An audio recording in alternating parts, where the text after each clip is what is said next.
Is it possible that the pilot with more poles in history is living his worst nightmare in one of his most successful circuits? What is failing in Lewis Hamilton's transition to Ferrari? The 2025 Hungary Grand Prix not only evidenced a bad day for Lewis Hamilton, it was the exact point where the narrative of his expected rebirth with Ferrari began to crack publicly.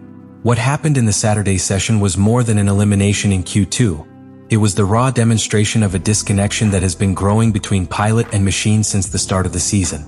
This was not a punctual mistake or a coincidence. It was a result that came from setting from below the surface. While the spotlights were in their champion potential with Ferrari, the reality showed an increasingly uncomfortable figure, unable to find the rhythm in a machine that does not respond to its most basic instincts as a pilot.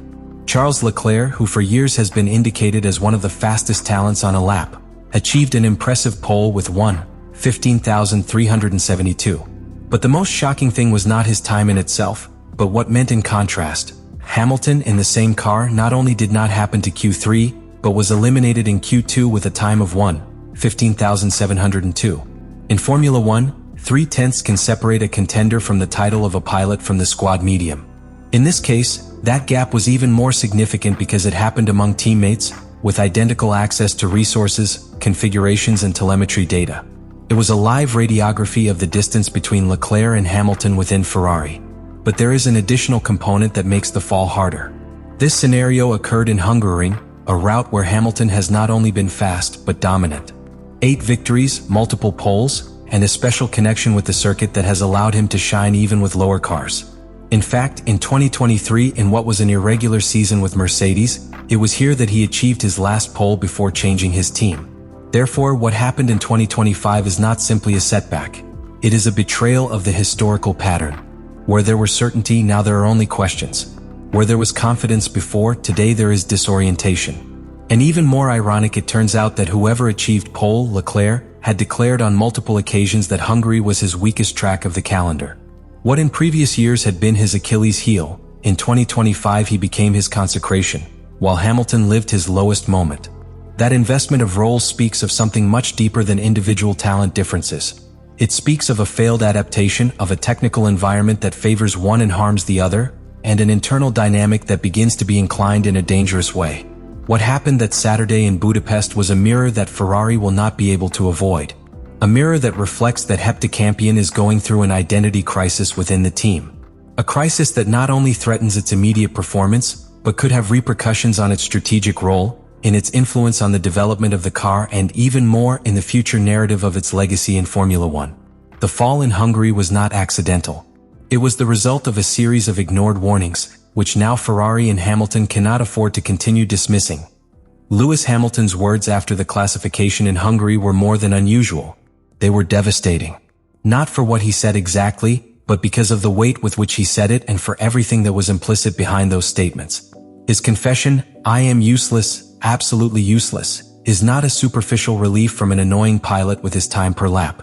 It is the type of message that reveals a much deeper emotional fracture, an internal collapse in process.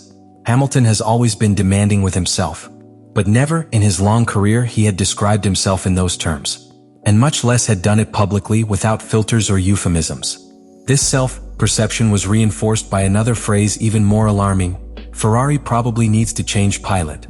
That a world champion with 7 titles questions his own continuity in such a raw and direct way is a symptom that the problem is not alone on the track.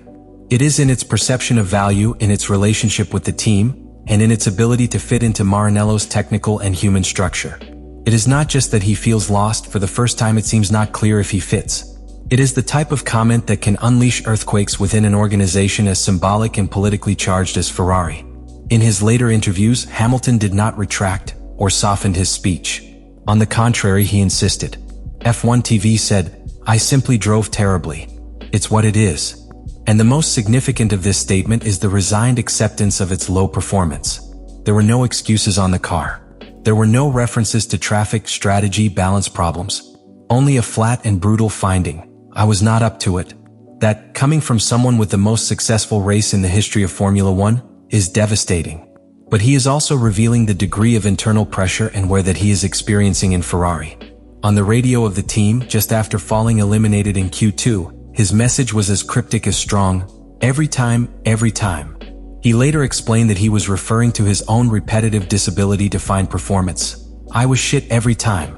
I just don't pass every time." That phrase condenses a pattern that Hamilton has been dragging since the season began. The impossibility of connecting with the car, of understanding the limit of the SF25, of executing a clean lap when matters. It is not just frustration, it is a feeling of accumulated impotence that has begun to erode even its most basic trust as an elite pilot. And this does not happen in a vacuum. The external pressure is intense, but the internal is even greater. Hamilton did not reach Ferrari as one more pilot. He arrived as the emblem of a change of era, has chosen to return the Scuderia to the top, as the face of a romantic narrative of redemption. Each bad result is a wound to that promise. And in a team like Ferrari, where internal policy is as volatile as the aerodynamics of its cars, emotional wear is multiplied. The silence of its engineers, the absence of public support messages by the team, and the coldness with which this performance bump has been treated indicate that the internal environment is far from being the ideal to rebuild the confidence of a pilot who, although veteran, still needs to feel valued to give his best. At this point, Hamilton's low performance can no longer be continued to a simple lack of temporary adaptation.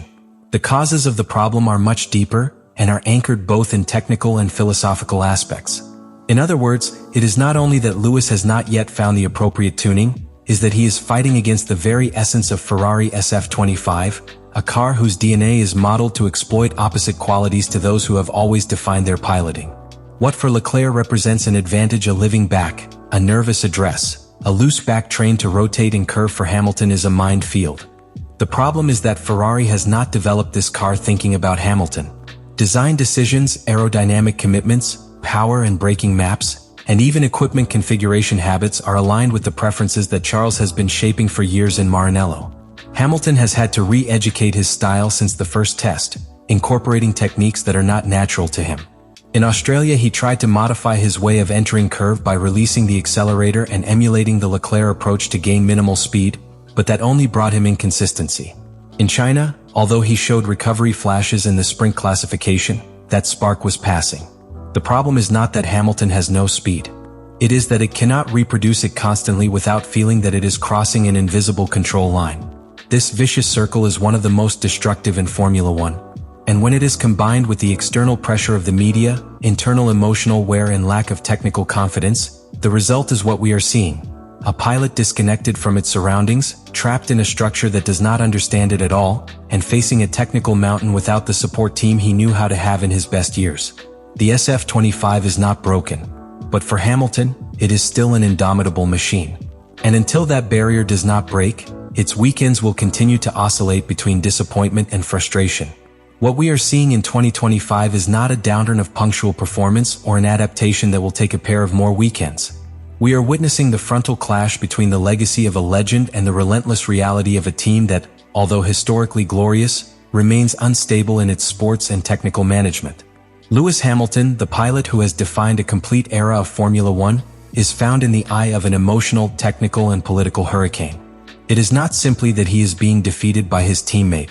It is being pushed to the margins of a system that still does not know what to do with its presence or how to fully integrate it without breaking its own internal balance.